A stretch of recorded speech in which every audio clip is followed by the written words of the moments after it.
c'est une ville très spéciale et j'y suis très attaché. Ce qui m'a surpris sur Milan, c'est à quel point il y a du monde dans les villes, dans les rues.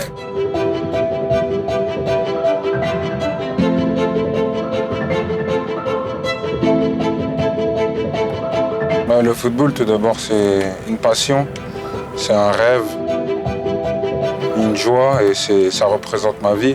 Depuis que je suis petit, je vis avec le football grâce à mon père. Et donc, ouais, le foot, ça représente ma vie.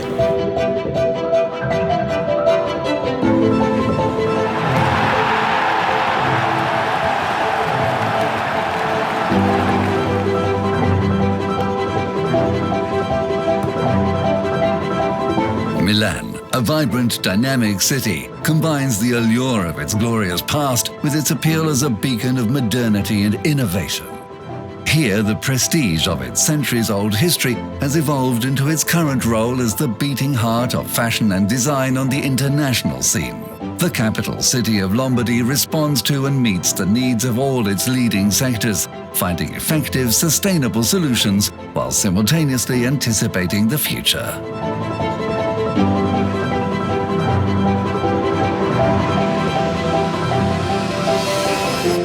Quand j'étais petit, déjà, je pensais pas être footballeur.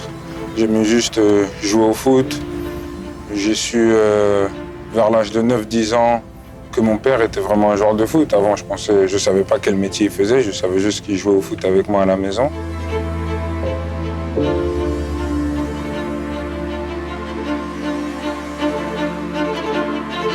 Et c'est vers l'âge de 9-10 ans que j'ai compris que footballeur était un vrai métier et que comme c'est ce que j'aime le plus au monde, pourquoi pas en faire mon métier.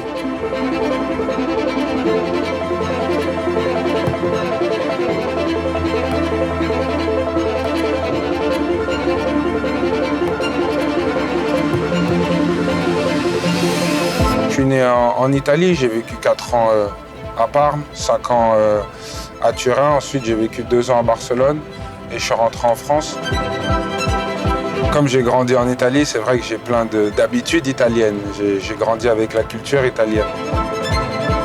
À la maison, on parlait français. Mais je me rappelle qu'étant petit, comme j'ai appris les 2 langues, le français et l'italien, presque en même temps, des fois, je parlais italien et français en même temps.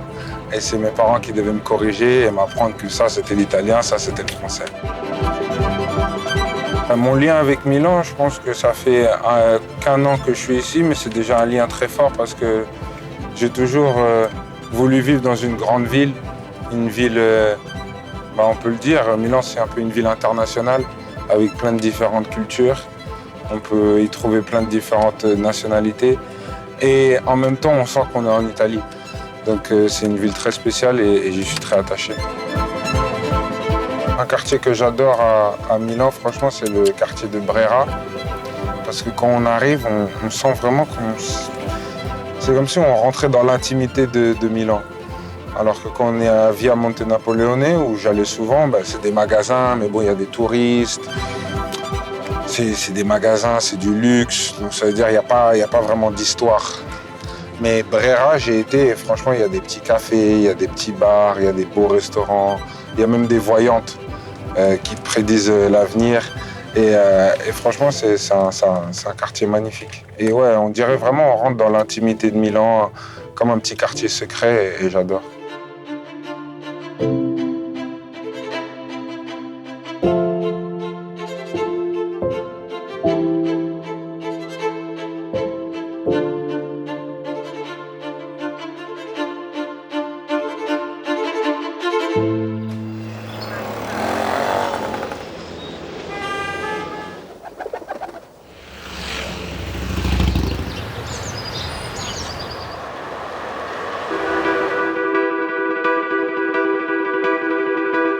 Over the years, Milanese industry has evolved to become the national and international powerhouse it is today.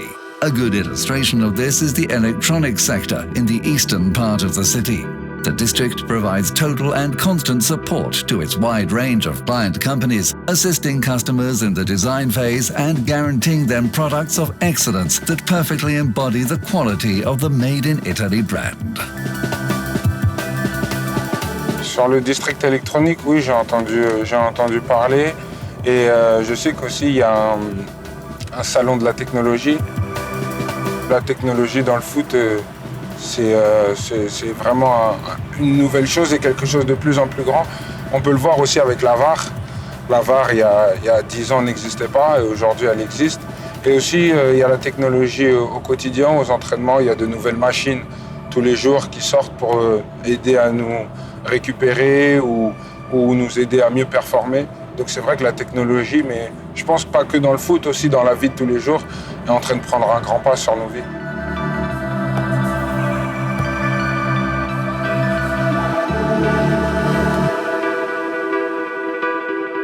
J'ai des amis, je me suis fait des amis. Federico Di Marco, on peut dire que c'est quelqu'un de milanais. Où j'ai une petite anecdote aussi, je pense que c'est le premier mois, quand j'étais ici, je suis sorti au restaurant. Le lendemain matin, j'arrive à l'entraînement et Federico Di Marco, il vient me voir et il me dit « Ouais, qu'est-ce que tu faisais dans ce restaurant ?» Moi, j'étais surpris, je me suis dit « Mais comment il sait ?» Et il m'a dit « C'est ma ville, je sais tout ici. » Ma relation avec Lautaro, elle s'est faite très naturellement parce que je le connaissais déjà. Je savais déjà que c'était un très grand attaquant et quand je suis venu à l'Inter, j'avais hâte de jouer à ses côtés parce que je savais qu'on allait pouvoir faire de belles choses. J'ai été très surpris par la personne parce que je ne le connaissais pas. Et c'est vrai que sur le terrain, quand on ne le connaît pas, il a l'air toujours un peu énervé, un peu méchant. Mais c'est quelqu'un qui fait énormément de blagues, c'est un super capitaine.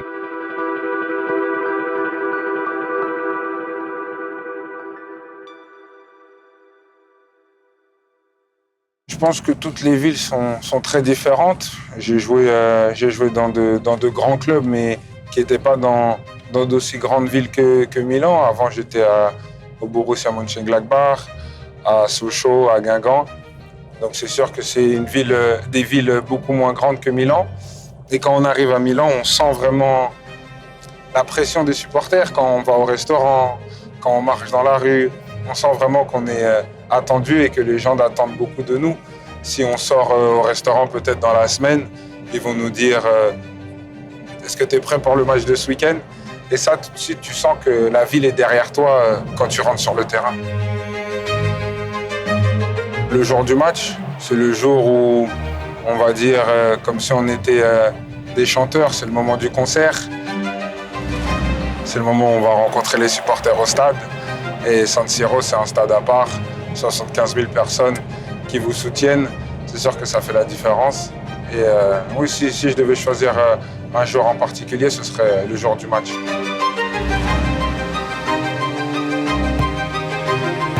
Quand on voit ces trophées, on pense à l'histoire de l'Inter.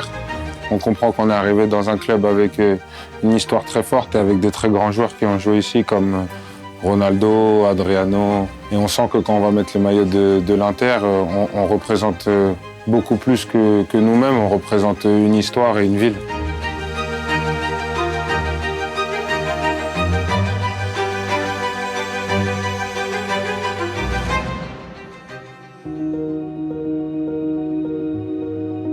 Le Made in Italy, c'est sûr qu'à l'étranger, à Paris, quand on parle de Made in Italy, on parle vraiment de quelque chose qui a la classe, de quelque chose qui est fait maison.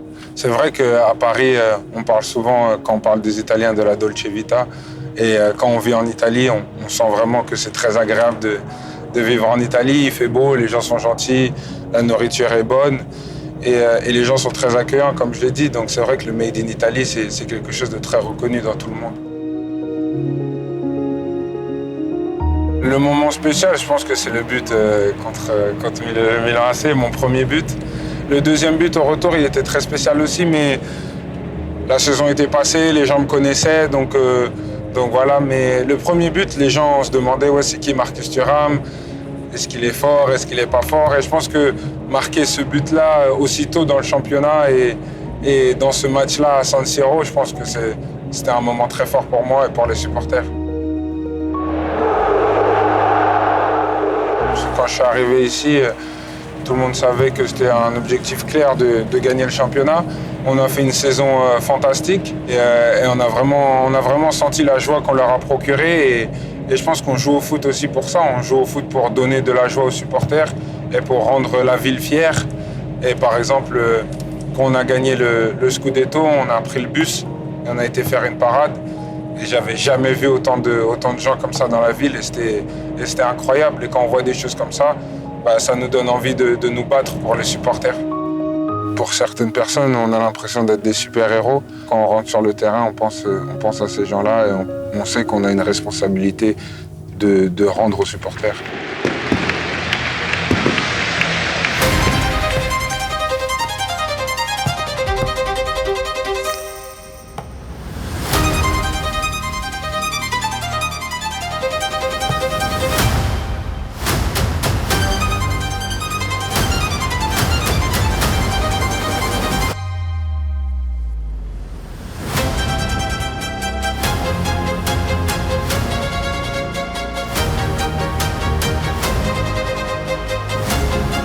Bien sûr, je me sens français, mais c'est vrai que l'Italie a toujours une place importante dans mon cœur.